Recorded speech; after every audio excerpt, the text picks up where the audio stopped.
Professor Larrasilla, who has been so kind to organize these lectures and to invite me to come to China at this very relevant moment in history. Professor Mestre, former president of the University of Strasbourg, who is going to be the discussant. Thank you very much. So let me just start and talk to you about what I intend to do here. Some of you were already in some previous of the lectures that I am giving. I cannot, of course, go through all of them that I have prepared, but let me just at least try to explain to you what is my intention here, okay? So the issue is the relationship between international law and international relations. The relationship between, it is much better. Thank you very much. So the relationship between international law and international relations, international law, the contribution of international law to world politics, and what is, as we will see, this very complicated, sometimes, tension between both, which at the end of the day is the question of the relationship between power and legitimacy, world politics and legal legitimacy, and beyond legal legitimacy, very often moral also legitimacy. So let me just start by trying to assess what world order could be.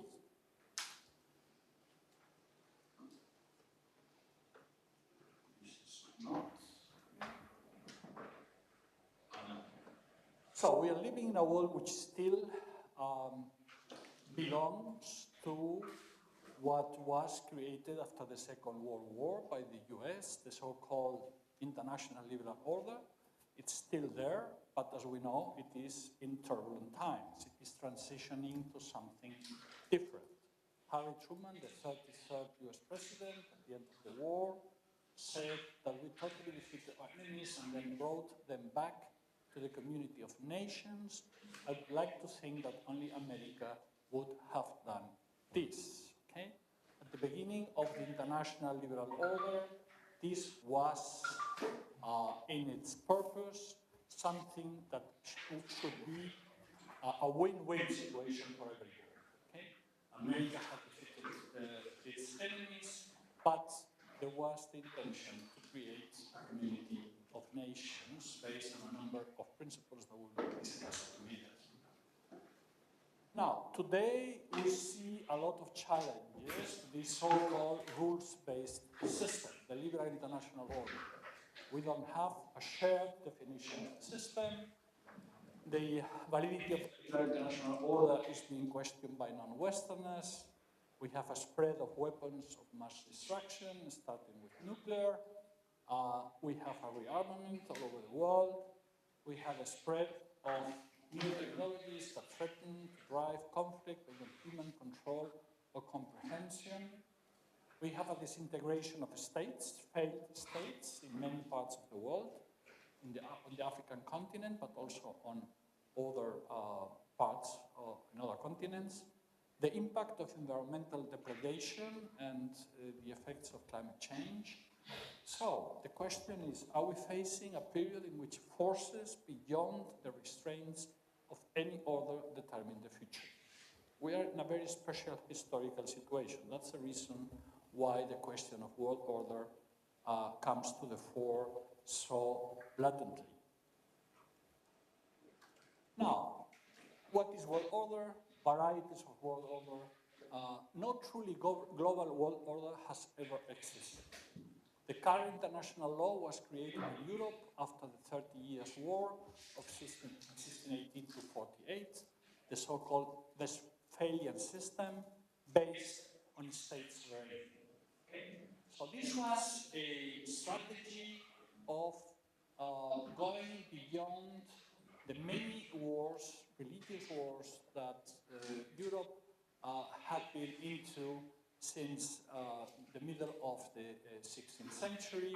So at the end, the practical solution which was found is let's not fight against each other on the substance, on which religion is the true one, but let's constitute a multiplicity of political units, none powerful enough to defeat all others, many adhering to contradictory philosophical and internal practices in search of neutral rules to regulate their conduct and mitigate conflict. This was a wise, pragmatic decision in order to create order in Europe, which was the start of international law as we have known it for now 5 centuries. And the basic was this idea of neutrality, state sovereignty, non-interference in the domestic affairs of other countries, and a balance of powers, a balance of power between the different European states.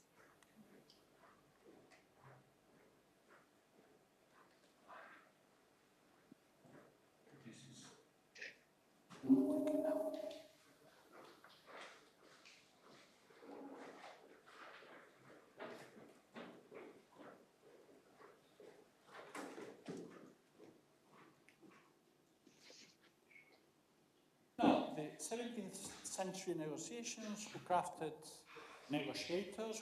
the Peace of Westphalia did not think they were laying the foundations for a globally applicable system. As a matter of fact, we have different systems, regional. Let's say Russia was under the theory or the idea of a single absolute ruler, a unified religious orthodoxy, and a program of territorial expansion in all directions. Russia was at the time part of the European concert of the Westphalian system. China had its own hierarchical and theoretically universal concept of order. Its system had operated for millennia, basing itself not on the sovereign equality of states, but on the presumed boundlessness of the emperor's reach. The emperor held sway over all under heaven, Tianxia. China, in this view, would order the world primarily by owing other societies with its culture, magnificence, and economic bounty, drawing them into relationships that could be managed to produce the aim of harmony under heaven. The most of humankind was classified on various degrees of barbarians, depending in part on the mastery of Chinese writing and cultural institutions.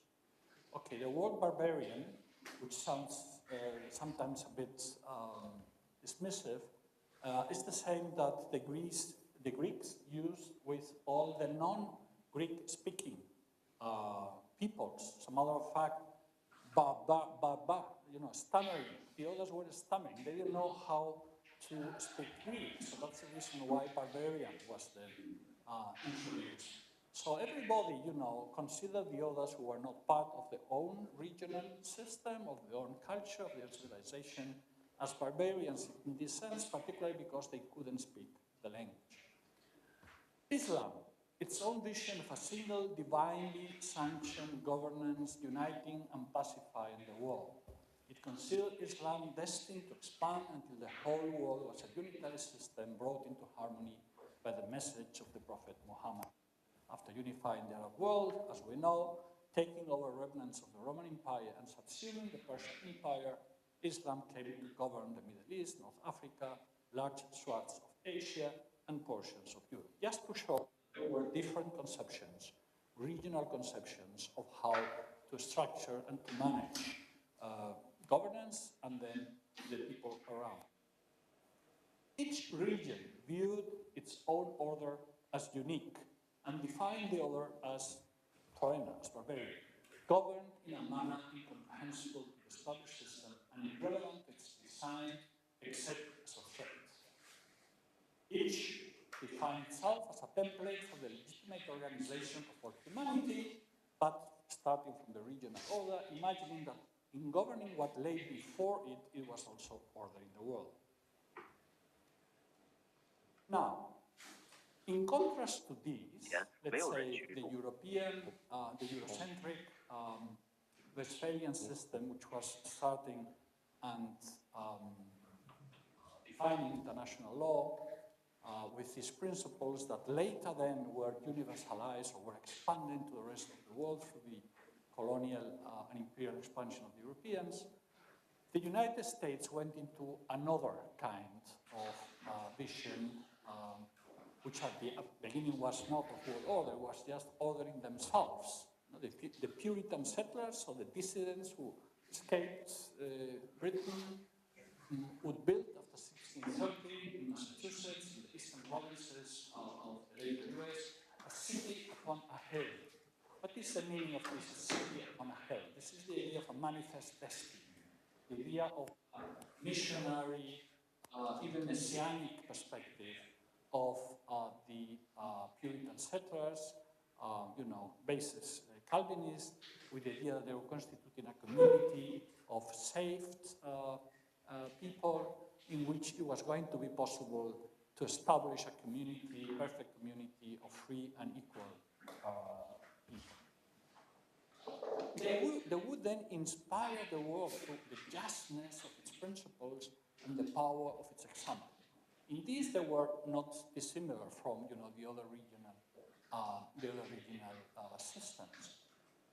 But later, as we will see, the US, later, 19th century, beginning of the 20th century, would then become the imperial power that we have known later.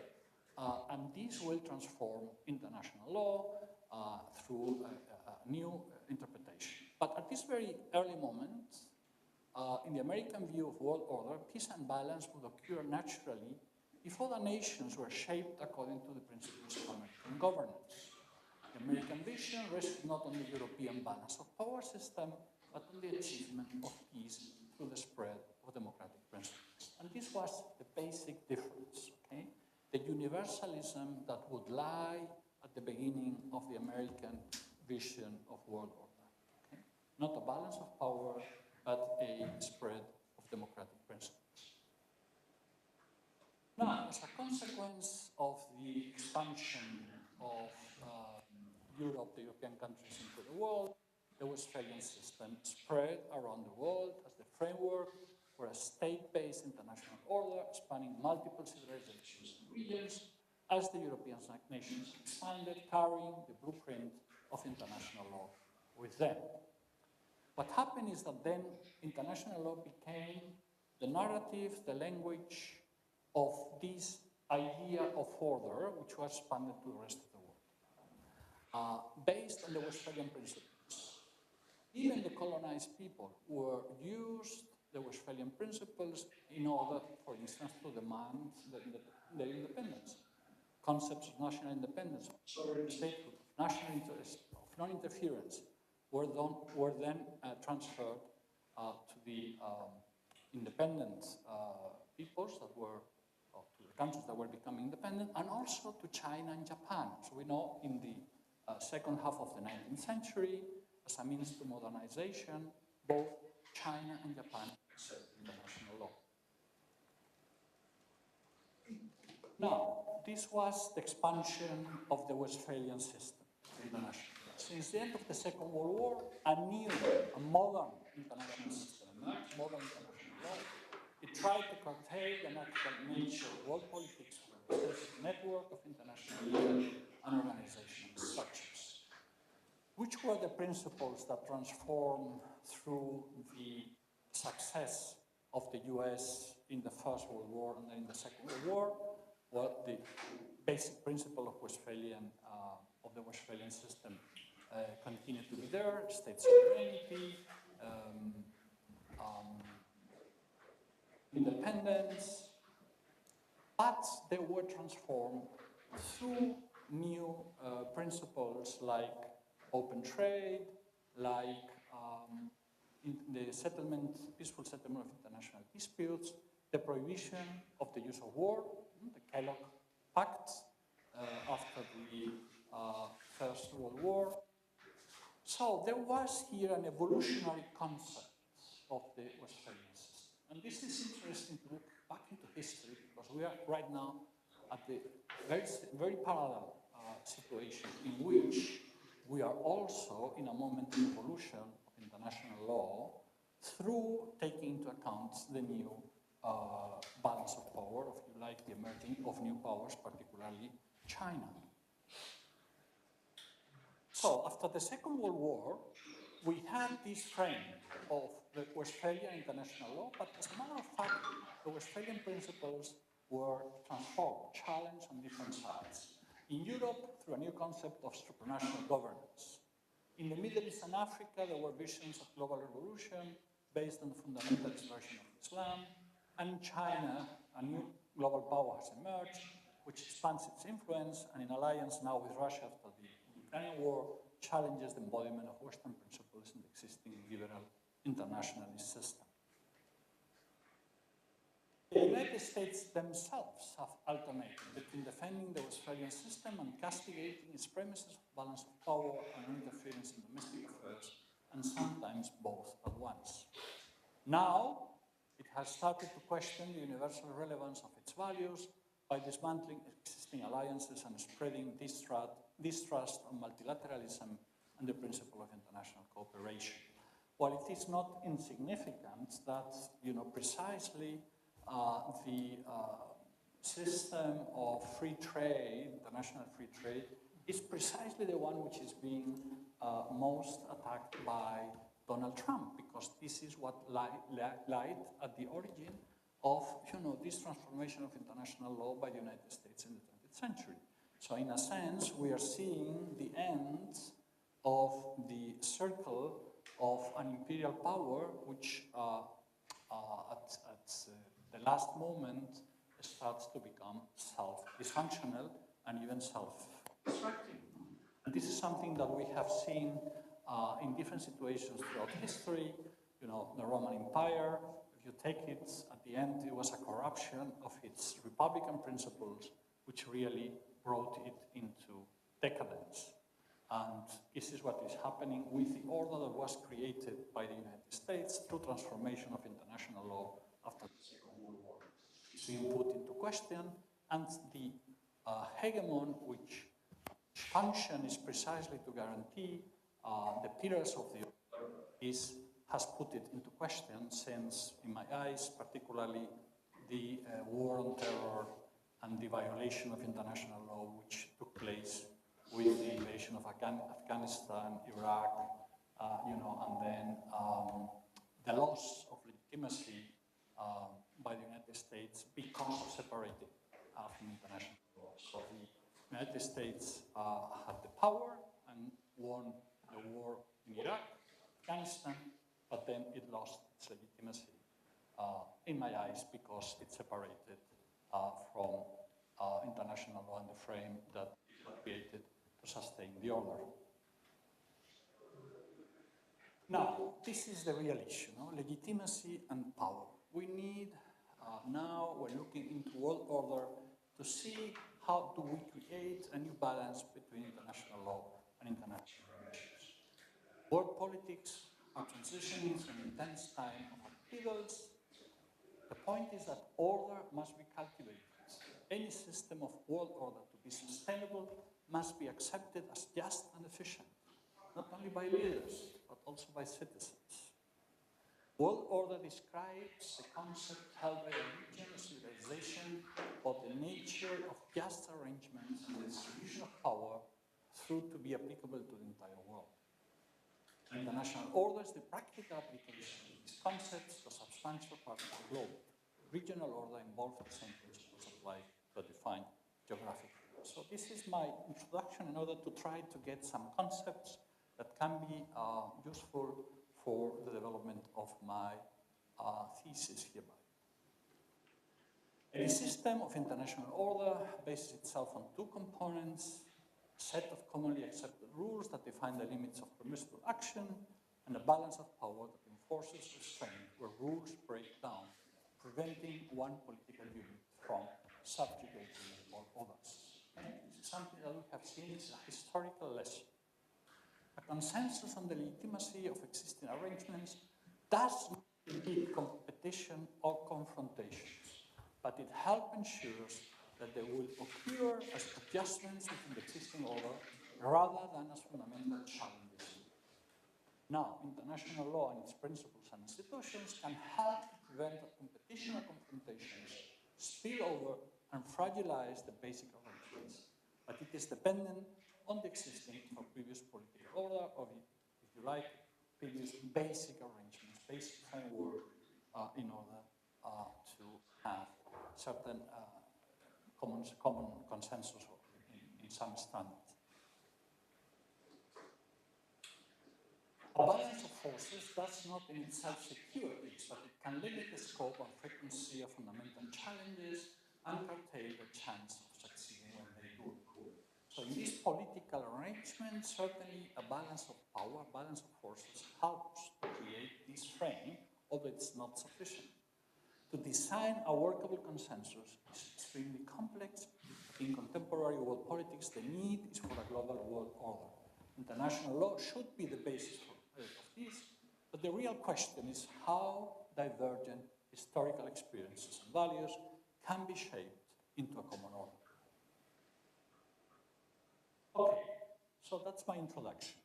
Okay, this is like the opening to what I then detailed through the different lectures, what is the European vision of world order through the European Union, a very, let's say, moralistic, Kantian even system based on the idea of universalization, of principles of cooperation, too idealistic. It was possible, and it has been possible because military and security guarantees of Europe and the European Union were delegated to the United States, but it has been shown just legitimacy, just moral arguments do not suffice. We need this very subtle combination between legitimacy and power, okay, capacity to act, power in its dimensions, hard power, soft power, smart power, if you like. But this is necessary, and the balance between, as I said, legitimacy, international law, moral legitimacy, which is where the European Union has put its emphasis, has to be balanced with the question of power. How do you use power? Now, let me. The second one. Can we have the second one? No, sorry, the fifth one. Now, we can learn from the history of international law in order to find new perspectives and eventually try to build up this common set of standards and of rules which could help us to have a common understanding, eventually to help transform international law, to acculturize international law in the current situation. Now, as you will see, I am taking a very interesting example, which is how international law came into China in the 19th century, the famous translation of Henry Witten's Elements of International Law by A.P. Martin. This could be defined as a kind of defensive acculturization, as Professor Garcia and his colleagues have been defining. And eventually what we need today is a kind of proactive or active acculturization. I wouldn't say offensive acculturization, but I like proactive acculturization. But let me just expand the argument here. Now, first of all, maybe we have a perspective on international law, the official one, with state sovereignty, with Westphalian principles, which is not necessarily what has happened in reality. Maybe that a new perspective to the history of international law could emphasize, and is emphasizing, as a matter of fact, a global encounter-space approach, which looks at historical contexts, nodal points, interfaces, interactions, circulations, and transformations.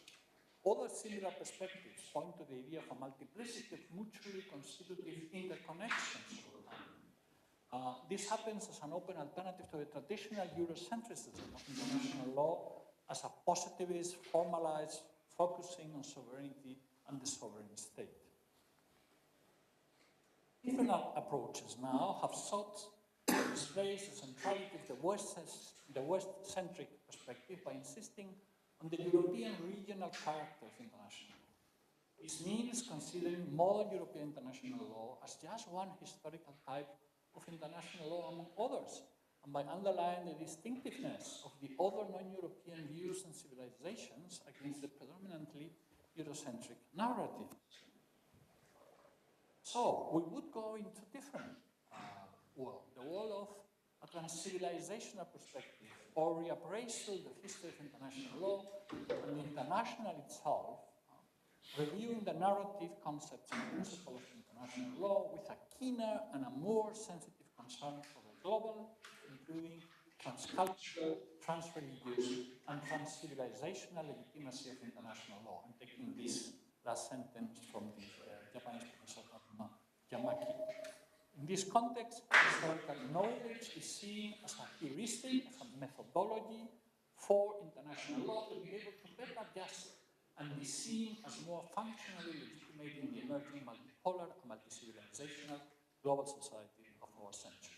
So the proposal here is the history of international law as something much more plural, much more trans-civilizational, transcultural, and this can help us to find these kind of common principles and set of standards that could be used for this transformation that we need of international law as a contribution to the world order as it is emerging today. And this is the reason why I take the example later of, as you will see, of A.P. Martin's translation. Now, these projects, this encounters-based approach to international law, highlight the need to bring back the many other experiences and forms of legal relations between autonomous communities developed in the course of history, as, for instance, Barbara Fassbender and Petras have done in their voluminous book on the history of international law.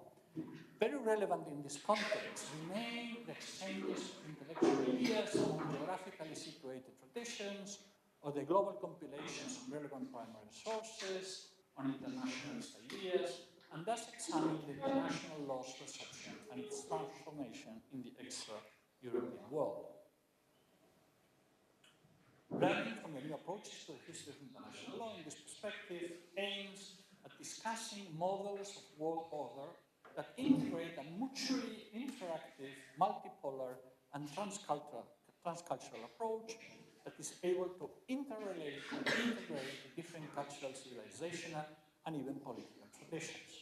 The aim in both cases is to help building a global cosmopolitan society on the basis of common past and shared future, and thus promote peace among the peoples and nations.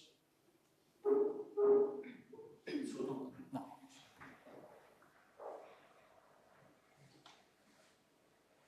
so, case study. What happened with Martin's translation of Wheaton's book and the creation of a history of international law for China? A case of defensive acculturization, but it's quite interesting to follow this.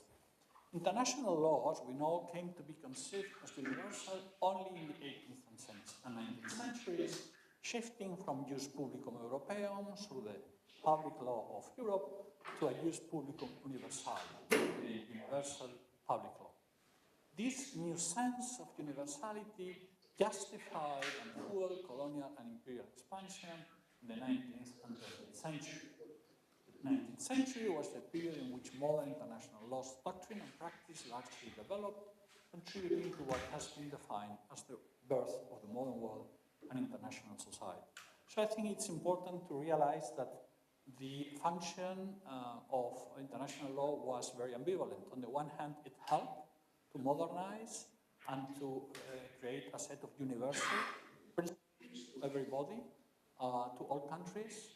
On the other hand, it helped also to the expansion of colonial and imperial powers into other parts of the world. So this has been this Janus, if you like, two sides of international law throughout its history in the 90s, particularly, and 20th century. While European jurists already thought of international law as a universal order by the beginning of the 19th century, it was still far from the universally recognized system of today. The Qing Empire thought of itself as the center of the universe, and together with its many vassals in East Asia, ignored the existence of Western international law. Now, when the Western normative order encountered China, Western nations felt that, I quote, the form of relationship specific to the Qing and imperial court was in some way a transgression of an acceptable international norm, particularly the isolationism and xenocentric hierarchical world order of the imperial court at the time. The need to include the otherness of non-European countries in the jus publicum Europeum led to the creation of states of exceptions in which sovereignty was suspended. As we know, the unequal treaty system showed that international law, despite aspiring to universality, had remained parochially European and a reflection of its politics. However, China began seeking historical foundations in their own tradition to make sense of the new international order, facilitate the entrance into the family of nations, and ultimately rectify international law. This is quite interesting because obviously there are some parallels to the current situation. At this point, when China, when this ambivalence of international law was playing its role, a member of the Institut de Droit International and Centurion missionary William Alexander Parsons Martin, in Wuhan, 1827 to 1916, ambitiously attempted to universalize international law by expanding the origins of it to ancient China. So, how to acculturate international law into the Chinese experience? And in order to do that, he decided this strategy of reconstructing. He manipulated original legal texts and construed new historiographies according to which in its antiquity China must have had a code of proto-international law. His translation, Martin created a modern Chinese lexicon that would remain stable over 40 years, and some of it is still being used in Chinese language. So it helped to the modernization of the Chinese system, and as we will see, this operation had, quite an interesting twist to it.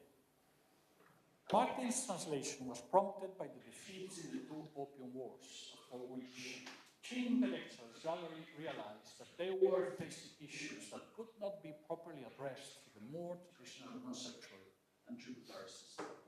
They started to establish analogies between the contemporary international system, 19th to 20th century, and the Warring States period, 475 to 1490. During that period of turmoil, the crucial issue of rulership gave rise to the 100 schools of thought. In the late Qing era, this was used as a repository of strategies and multi-state experiences for finding both analogies for the new international situation and remedies to the turmoil of the 20th and 19th century. The 19th and 20th century. Now, some Chinese officials would assert that Europe's civilization was still admirable and should have equal status with the Middle Kingdom. But the European balance of power system and equality of states was not a valid alternative to the Chinese sacred imperial order. It was merely important to gain knowledge of it in order to become stronger and thus resist Western incursions. However, the new geographic map that Xu EU draw in from 1795 to 1873, I think the map is from the first half of the 19th century, with a new image of the world in which China was increasingly individualized as a sovereign state, helped to a broader understanding of the world by the late Qing era as a multinational system and brought China into the international system. So I am here examining this encounter, how this encounter, between the two conceptions took place, how the translation of Martin modernized the legal system, Chinese legal system at the time, and helped it to become part of the system of sovereign states, and at the same time, how this was a transformation, in a sense, of course, of traditional ideas, how Martin tried to get a new foundation by coming back and reinterpreting ancient texts. So it was, I think, the term defensive acculturation is a rather good term for what happened here. After the defeat in the Second Opium War in 1860, a new foreign policy memorial was submitted to the court, prompting to the foundation of the Tong Wen Quan in 1862. Here, Martin produced the first systematic translation of international law into Chinese, Henry Whitman's book, Elements of International Law, 1836, as Ban Kuo Gong Fa. It meant the approval and gradual acceptance of a different vision of world order. Martin's work was beneficial for China, but simultaneously helped justify and legalize Western powers invasion. The translation would be useful to China for its diplomatic interactions after the Second Opium War. Martin wanted to serve his religious missionary commitment and introduce a general standard of justice grounded on the Christian God. He was devoted to the promotion of China's acceptance of such standards, but also to ensure that it was accepted into the family of nations. Significantly, in 1869, Martin resigned from the Presbyterian mission and became a Chinese government employee at the Tong Wen Quan, with a salary 10 times his previous one. Martin was instrumental to the drafting of the Tianjin Treaty of 1858 in the US, thus opening the door for missionaries to enter China, and the treaty opened China to further trade in the Christian gospel and to civilization, in quotes, which Martin increasingly thought included international law as a universalization tool. So he saw international law part of a mission to get a common understanding among peoples, in a sense to humanize the world, to have this space of common understanding. And at the same time, he saw in that a kind of civilizational mission. So again, in a sense, very, very ambivalent. In order to find similarities between China's system and international law, Martin universalized and moralized the Chinese conception on the basis of a natural law inscribed by God in the heart of every human. The title itself, Wan Kuo Gong Fa, the Law of Nations, was an effort to show China that international law was not simply a regional Western rule system, but had universal value. The law of nations, as natural law, was understood as national restraint over states' ambitions and selfish aspirations. Martin aimed to make international law more acceptable to Chinese intellectuals who were increasingly disillusioned about it, since international law, while apparently necessary, was not enough to rescue China from its international weakness. In response, in 1881, Martin elaborated the theory of the existence of international law in ancient China. This could convince the West that China had many more similarities than commonly believed. It could also encourage Chinese acceptance of a normative system and worldview that seemed completely foreign. So it's quite interesting to see this case of Martin making a translation and trying to find a common space for both the Western understanding and the Chinese ancient traditions. One of Martin's purposes was to present the case that international law and diplomacy were not so much imposed on China by Europeans as they were pre-existing Chinese traditions. So there was a similarity here because there were common traditions, very parallel and even common, as Martin was trying to show. The history of the warring states was used to prove international laws, universalism. The 12 warring states developed a common code that implied a basis of public law because it was recognized in times both of peace and war.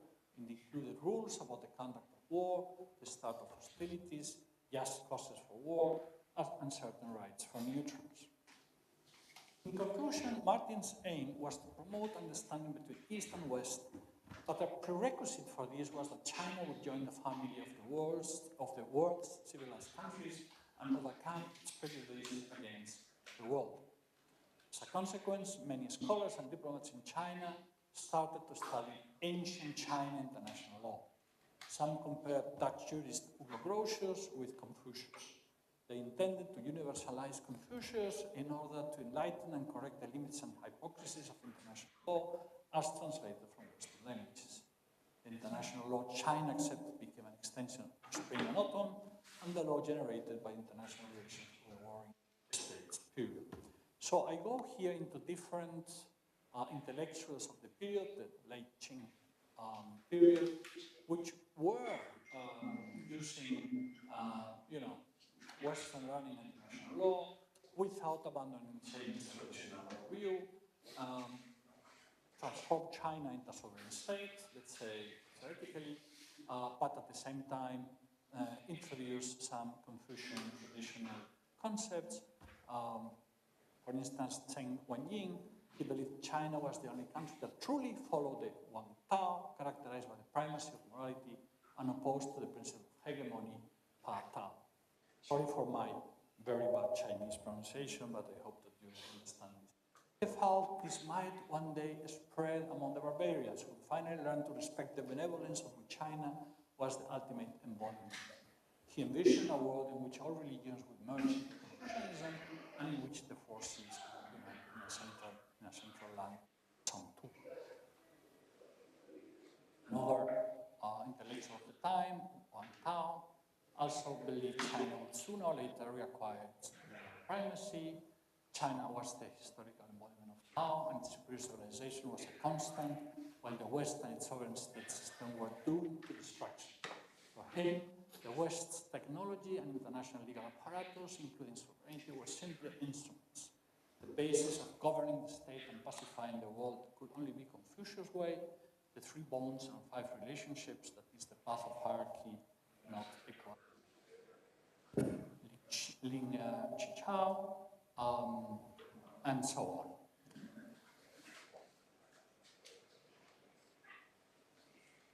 So it was therefore imperative to not emphasize the uniqueness of the Chinese tradition, but to restructure a new global picture using the international context of Confucianism, the internal context of Confucianism, as a basis to establish a universalist worldview and public law.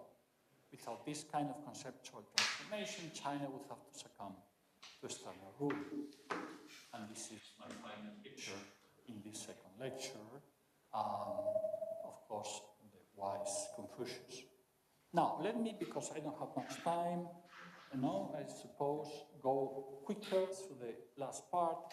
So the second part is to show there were different attempts to try to acculturize international law, to create and to introduce China at that time into the world system, which was Eurocentric in nature, but which was expanding in the 19th and 20th century with all its colonial and imperial dimensions, no doubt, but also with all its modernization aspects. Now, let's go back to the idea of world order,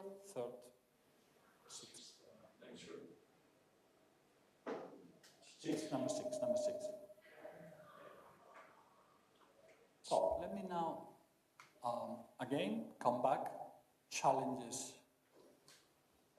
to world order today, science and technology, weapons of mass destruction, network transparency, autonomous technologies, would mankind propel itself into a world without limits or order, slumbering through crises without comprehending them? The nuclear age posed the dilemma of how to bring the destructiveness of modern weapons into some moral political relationship with the objectives that were being pursued. Prospects for any kind of international order, indeed for human survival, also urgently require the amelioration, if not elimination, of major power conflicts. So back into our current very turbulent situation. If we look into what the doctrine of mutual assured destruction was and continues to be relied on the proposition that leaders were acting in the interest of peace by deliberately exposing their civilian populations to the threat of annihilation.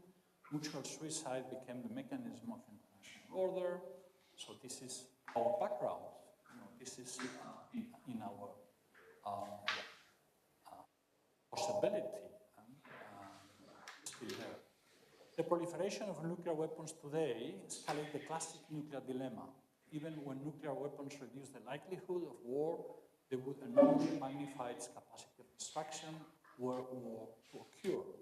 The projection of a state possessing nuclear weapons of an image of a willingness to take apocalyptic decisions may offer it a perverse advantage over rivals.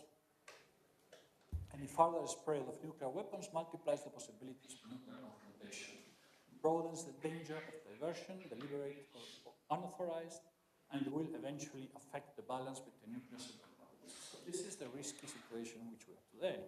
This is the reason why we need to find a new world order.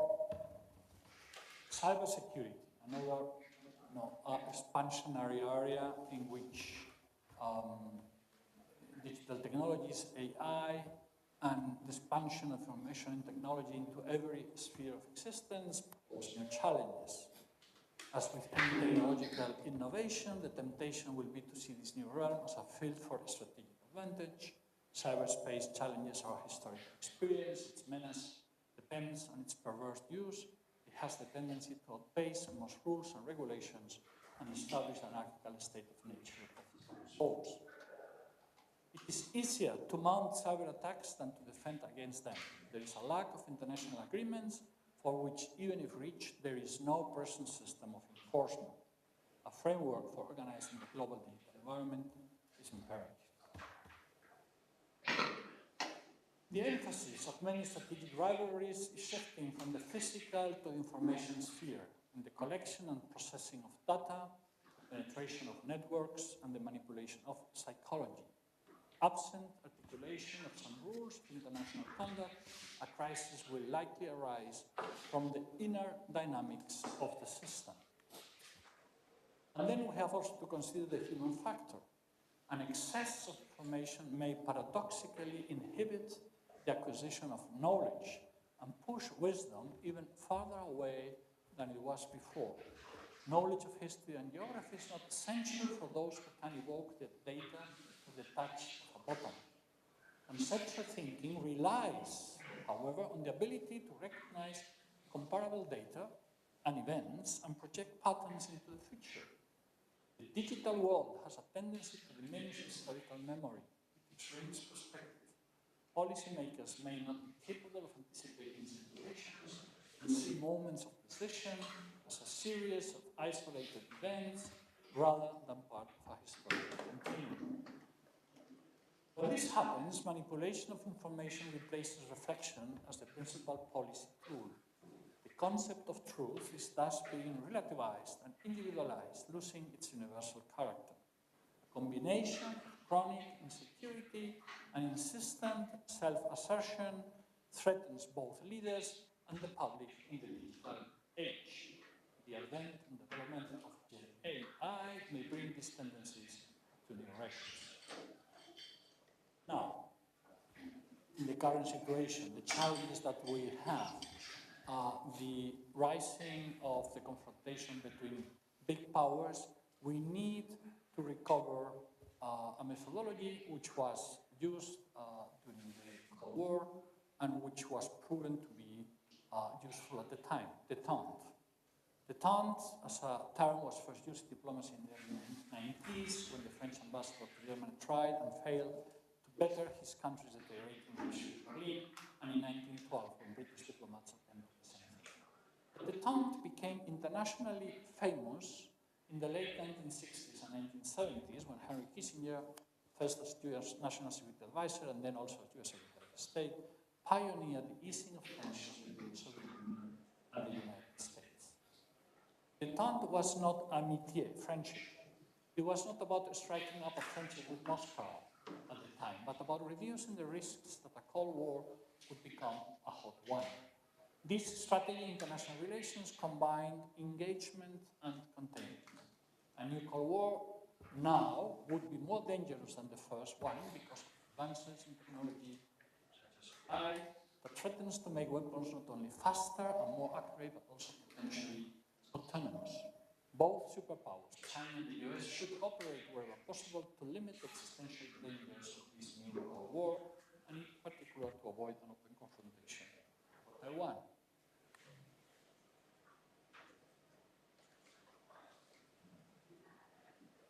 The time to O would not mean expecting to change the system of a country, but to engaging in myriad negotiations on arms control, on trade, on technology transfer, on climate change, on artificial intelligence, and on space. So this brings back the idea of a common set of standards of rules that create a space in which we can cooperate and avoid escalating of tensions. What is ultimately the tone? Easing of tensions, relaxation of possible conflict, de-risking in its positive sense. A strategy of reducing interdependence is thus contrary to the tone. And this is quite a big program, of course, for international lawyers. Now, finally, a case study, the rule of law. Could the rule of law, and I follow here Karen Halter's declarations or explanations on this idea, could the concept of rule of law, which have been used by the West and also by Chinese leaders, as one of those concepts in which we could find a common understanding. And then I go into this with some detail. You can also follow it in the syllabus. The fact is that the pair or ill rule of law concept is plastic and there is no single definition of what the rule of law entails. Also, the rule of law is involved as an idea most political systems strive for. Even when intentions are good, a combination of design flaws, mistakes, and miracles can lead any political system to struggle and repeatedly fall short of the ideal. Yet the ideal is important, as it serves as a North Star that orients all involved towards the goal. Okay, I go here into some detail about the different variants of rule of law concepts, the more private one, the more institutional and constitutional one. I don't want to go now into this in much more detail. Two variants, at the heart of the disagreement, a more commercial and private variant, and a more constitutional and institutional role variant, with different understandings by the leaders. Under President Xi Jinping, a comprehensive role of law concept containing power in the cage of institutions, furthering components of the constitutional role has been advanced. More efforts were made to strengthen the judiciary, professionalize the judges, elevate assertive law, and streamline dispute resolution. Yet the title with Chinese characteristics reflects the idea that local traditions and conditions should shape how the rule of law manifests in China. Chinese Communist Party supremacy has been legally enshrined in the 2019 amendment of the Constitution, so the party can exercise its leadership within the constitutional framework. Meanwhile, the erroneous Western legal models were officially denounced, and an integration of the socialist rule of law with rule by moral virtue took place. For some scholars, this moralistic term is a revival of traditional Chinese governance philosophy that integrates governance via legal instruments and confusion of moral guidance and personhood. So, again here, the two perspectives, Chinese, the Western, and the rule of law, and how it is beyond the rule of law concept in China, infused with also a traditional, eventually, Confucian traditions, which could give a new content to the rule of law. So we are in this process of transitioning, really, to something new, to a new culturalization of international law, I would say proactive, not necessarily offensive. So I go here into the international concept of international rule of law.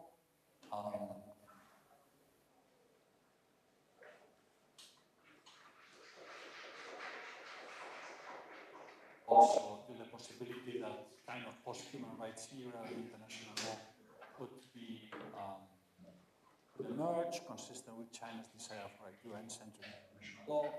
All this is in flux. Now, in conclusion, the universal relevance of the Westphalian system derived from its value-neutral nature. It is something that we can still bring to our current world. Its rules were accessible to any country, non-interference in domestic affairs of other states, inviolability of borders, sovereignty of states, encouragements of international law. In building a world order, a key question inevitably concerns the substance of its unifying principles. In the world of geopolitics, the order established and proclaimed as universal by the Western countries has been put into question and will most likely not survive. Imploding regional orders, sectarian bloodbaths, terrorism and wars demonstrate the illusion of materialistic assumptions in the mere course of war. With Donald Trump in a second mandate as president of the US, this country is projecting its own internal disruptive forces into the external world. More elemental national forms of identity are today celebrated as the basis for exclusionary spheres of interest. The result will be not simply a multipolarity of power, but a world of increasingly contradictory realities. Left unattended, these trends will not automatically reconcile to a world of balance and cooperation or to a world of any order at all.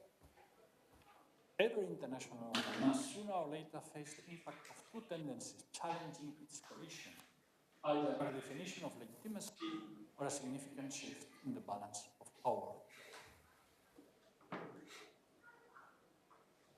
A rising power may reject the roles allotted to it by the system, depending on design, and established powers prove unable to adapt the system's equilibrium to incorporate its rights. So this is a summary of what I'm saying. The alternatives to a rebuilding of the international system may be a major war between states or an evolution into spheres of influence of state powers identified with particular domestic structures and forces of governance. At its edges, each sphere would be tempted to test its strength against other entities of order deemed illegitimate. A struggle between regions could be even more debilitating than the struggle between nations has been. The old order is in flux, while the shape of the replacement is highly uncertain. The contemporary quest for world order will likely require a coherent strategy to establish a concept of order within the various regions and to relate these regional orders to one another. Universal principles need to be paired with a recognition of the reality of other regions, histories, and cultures. World order cannot be achieved by one country acting alone. While maintaining their own rules, the regional powers need to acquire a second culture that is global, structured, and juridical, a concept of order that transcends the perspectives and ideas of any one region or nation. This would be a modernization of international law informed by contemporary realities.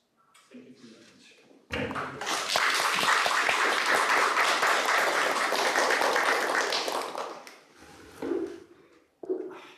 Sorry, a bit long.